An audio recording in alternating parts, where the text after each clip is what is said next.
new research library, a special research library, a part of Fulton County Library Systems. In celebration of Black history and excellence, we are joined by J.P. Miller in conversation about her book titled Rebecca Lee Crumpler, a part of her Leaders Like Us series. Today's discussion will explore the history and development of the book, followed by a brief reading by the author. In Leaders Like Us collection, you'll learn about some notable catalysts for change in African American leaders like Henry Louis Gates Jr., Rosetta Thorpe, Shirley Chisholm, Major Taylor, and Rebecca Lee Crumpler. Growing up in Asheville, North Carolina, and a preacher's kid, J.P. Miller's weekdays were filled with school and sports, and the weekend with church. From reading literature like Huckleberry Finn to pursuing her degree at Tennessee State University in 1982, her drive truly guided her path and headed her off into the wild blue yonder as an airman or woman in the United States Armed Force. And in 2015, Miller retired from the United States Forest Service with over 30 years of federal service. And since then, she's dedicated much of her time and passion and efforts to creating beautiful Black children's literature and picture books. And with no further interruption, J.P. Miller. How are you guys doing? Great. We're great. Great. Thanks for that introduction. You know, it is hard to believe that it's back to school time. Yeah, and this title comes at no greater time. Are you ready for today's discussion? Absolutely. Wonderful. All right. Well, first, Rebecca Lee Crumpler was raised by her aunt, who was a healer for her community. Can you share or walk us through any extra information about the relationship and the bond between Crumpler and her aunt? Well, you know, the one thing that I learned in doing the research for Rebecca Crumpler and the African American community as a whole was during those times, it was basically whatever you were you're good at, or I'll say your purpose, is what really the community used, and they would work together. So her aunt was what they call a healer. And so everyone went to her. She didn't have, it was a God-given talent. She didn't have a degree. She didn't go to college or anything, but she knew how to heal people. And so fortunately for Rebecca, that was how she was raised. And their house was sort of like an infirmary. And so people would come there and she would help her aunt take care of them. And that was kind of the background or the foundation of who she later became. Wow, brilliant the way their relationship blossomed, and also was her cornerstone for her pursuit through her medical career. Absolutely. Yes. Now, Ms. Miller, in doing the research, I supplemented by reading online and finding out as much as I could to help prepare for this. Obviously, Rebecca Crumpler was a product of the North. How may have her experience been different had she been born and raised in the South? Oh my God.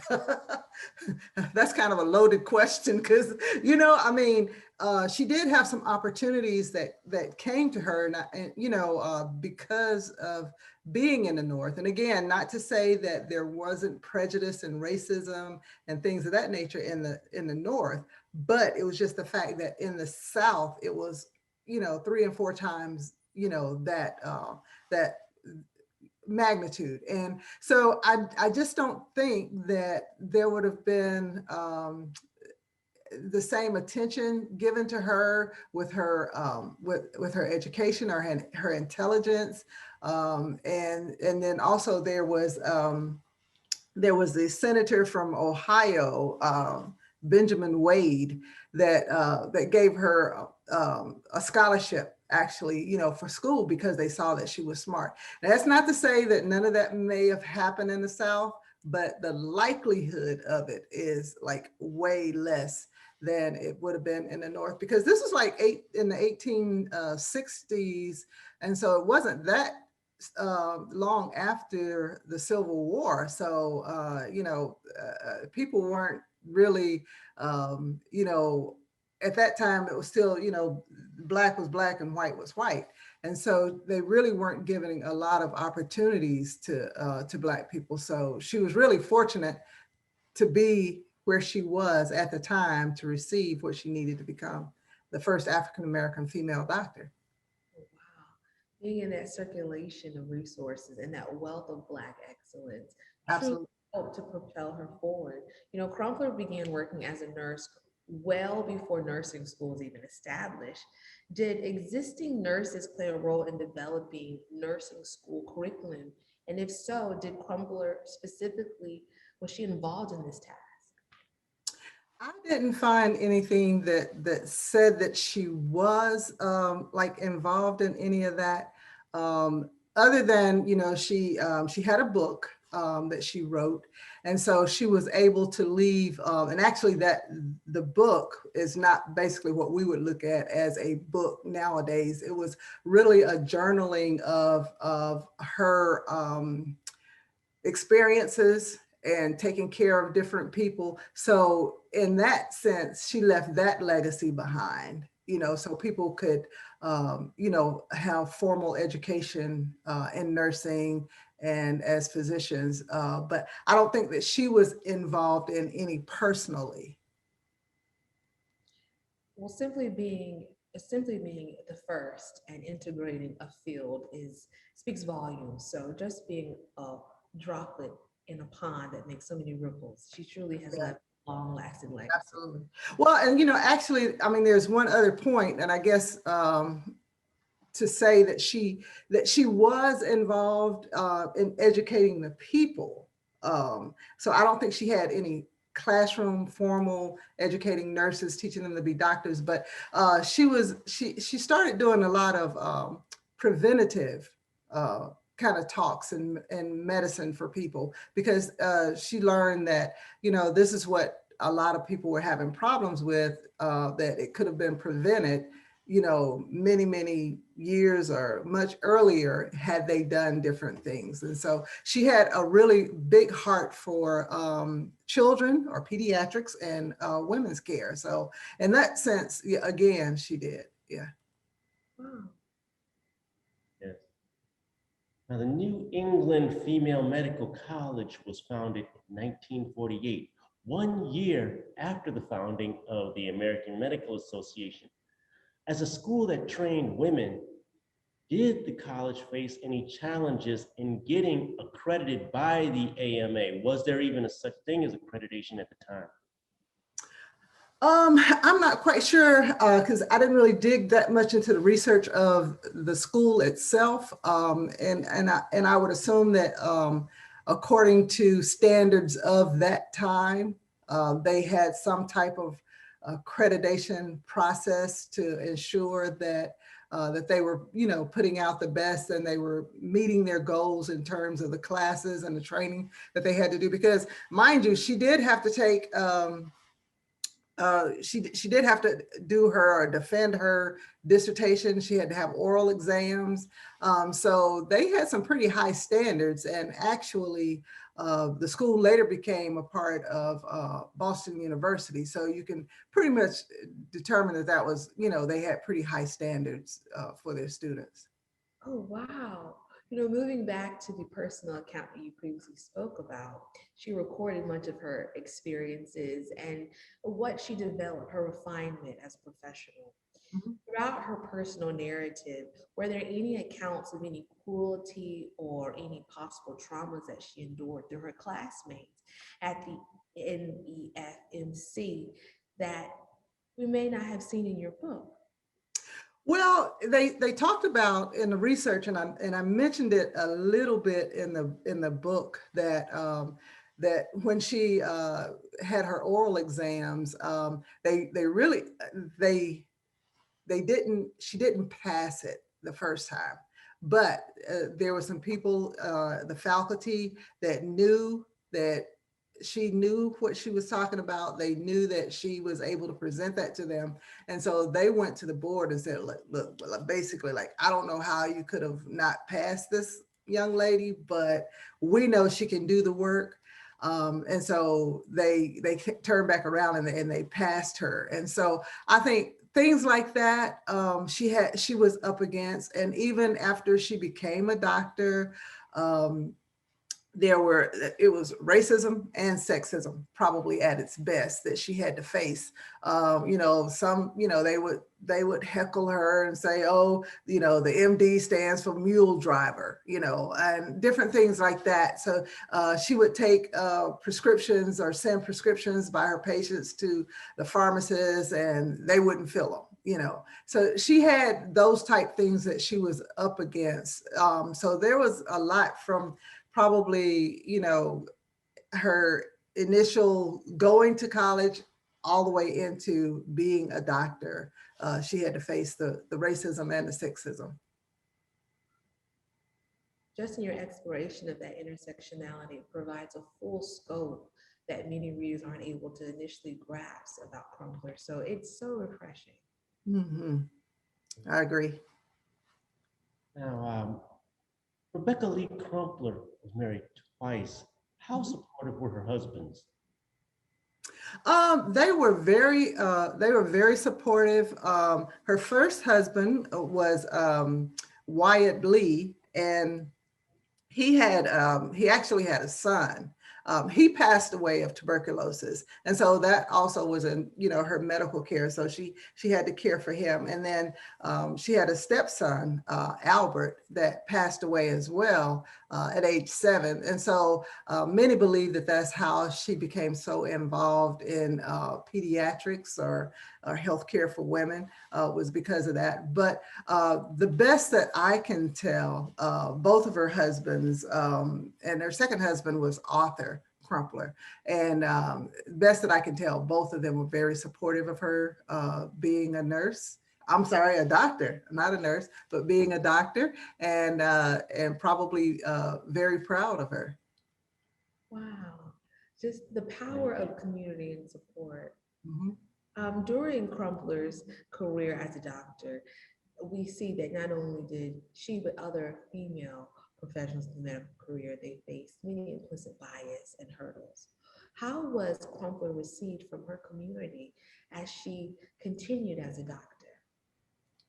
Well, I think she was received very well. And so the one thing that I learned was that I think the thing that really helped open the door for her was the Civil War and the fact that the white doctors would not care for the African American soldiers or veterans that had been hurt or whatever. So they were really almost like recruiting, Black doctors, because these men were, passing and having, injuries that, would be catastrophic, that if they had doctors to care for them, it would have been a lot better. And so she came in that era. And so I think that was probably why she was very, very well received. And so, of course, in the community, it was actually a blessing to have her there to help some of these folks. And she also worked for the Freedmen's Bureau with some of the former enslaved people that she cared for them. So she was a great asset to the African American community. So I'm sure they just loved her, very dearly. Okay. So did Dr. Crumpler mentor any other female doctors?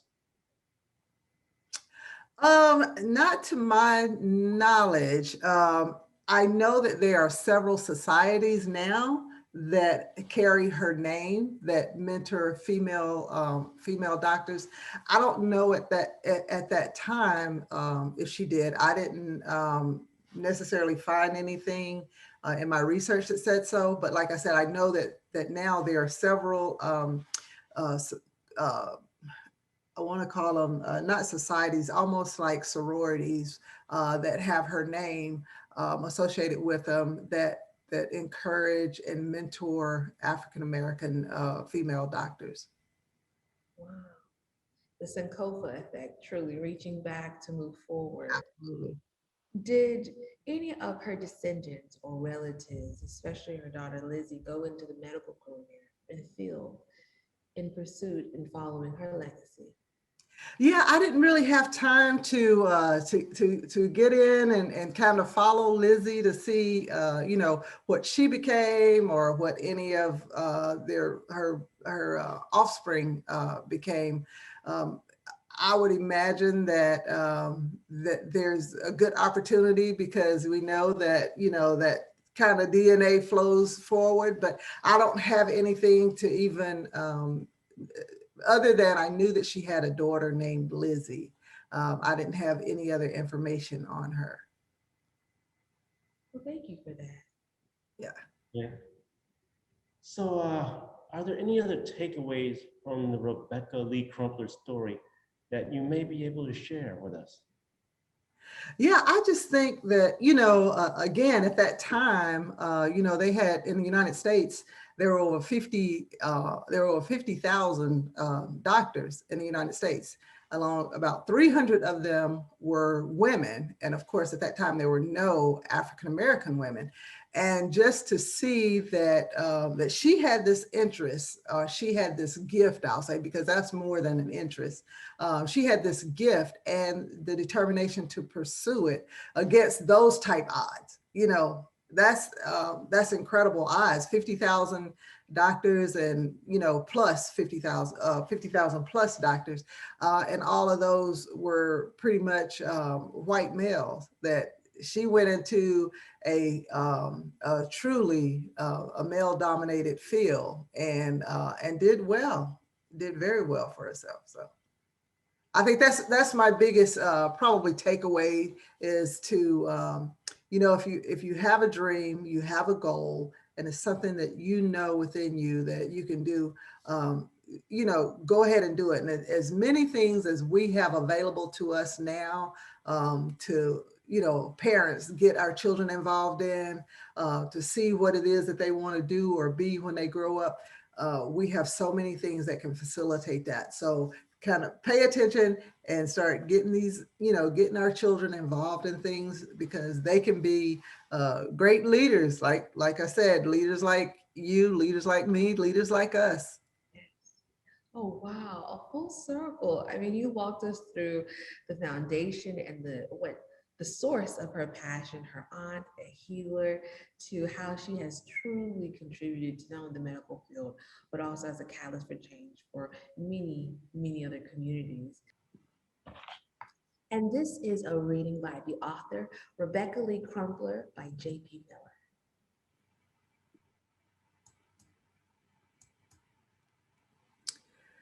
Making the grade. Have you ever wanted to help someone but didn't know how? What did you do to learn how to help? Dr. Rebecca Lee Crumpler wanted to help sick people. She worked hard to become a leader in medicine. Rebecca was nervous. Soon, she would start the tests needed to officially become a doctor. She would have to answer tough questions to prove she knew about medicine. Rebecca knew that some people did not think she should become a doctor because she was Black, but she was ready to prove them wrong. Black doctors needed. During Rebecca's lifetime, people were still learning basic things about how the human body worked. A lot of medicines and tools had not been invented yet. Almost all doctors were men. There were no Black doctors at all in the United States until 1837. White doctors often would not take care of Black people. Instead, many Black people went to healers. Healers had not gone to medical school, but they were good at taking care of sick people. Rebecca lived with her aunt, who was a healer in their community. Many people came to her aunt's house when they were sick. Young Rebecca was good at helping with taking care of them. Rebecca began working as a nurse after she grew up. People told her that she should be a doctor. They thought she should go to the medical school at the New England Female Medical College. In 1860, she was accepted into the medical college. There were 54,000 physicians in the United States then. Only 300 were women and none were Black. When she finished medical school, Rebecca would be the first Black woman doctor in the country. Rules of medicine. Until 1847, there were no rules saying that all doctors had to have the same kind of education. Some doctors went to school for a long time. Others took only a few classes before treating sick people. Life as a doctor. Rebecca kept taking care of sick people while she learned how to be a doctor. Many lives, including Rebecca's, changed in 1861. This was the start of the Civil War in the United States. People from the North and the South fought each other. Soon, many Black veterans became sick and injured. Racist, white doctors still would not help them. Black doctors were needed. Rebecca would be a more important leader than ever.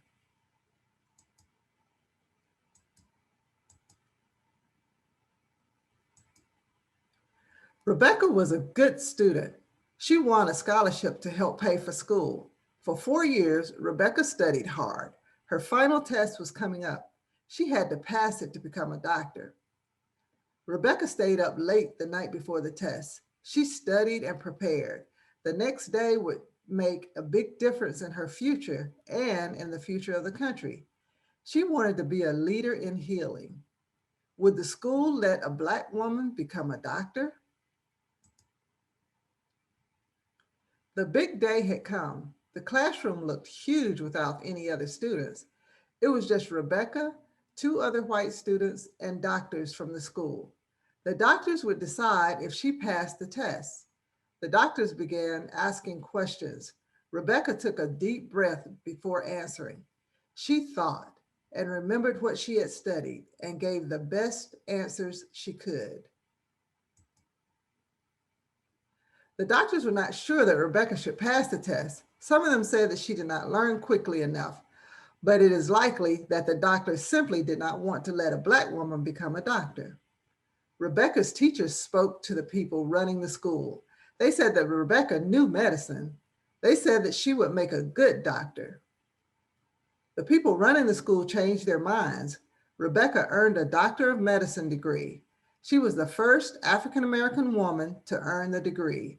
She had done it. Passing the test. Modern doctors must take many tests before they can treat people in the United States. A person with a medical degree must take a 3-part test before they can work as a doctor. When the war ended, Rebecca worked for the Freedmen's Bureau in Richmond, Virginia. Other doctors treated her badly. Male doctors made mean comments and jokes about her. When she ordered medicine at the pharmacy, the people working there ignored her, but Rebecca did not stop. She was going to heal people. Rebecca went to work in Boston, Massachusetts. She mostly treated women and children. She took care of many Black patients. She taught them about prevention so they could avoid getting sick. Rebecca put all of her notes and ideas about medicine into a book. A Book of Medical Discourses was one of the first medical books written by an African American. People remembered Rebecca long after she died. A group called the Rebecca Lee Society of Women in Medicine was made to help African American women working in medicine. Today, many people continue to honor Rebecca as a caring doctor and a leader. And her quote is, "I early conceived a liking for and sought every opportunity to relieve the suffering of others." The book also comes with a timeline for Dr. Rebecca Crumpler's life. There's a glossary, the index, and there's also text-dependent questions and an extension activity for young readers to complete. This concludes the reading of Dr. Rebecca Crumpler. I thank you for listening, and I really enjoyed sharing the story of Dr. Rebecca Crumpler with you. Thank you. Thank you. This has been a wonderful discussion and Yes. reading Absolutely. with J.P. Miller, especially highlighting the life and times of Rebecca Lee Crumpler and the Leaders Like Us series. This has been a joy and a blessing. Thank you again. Thank you.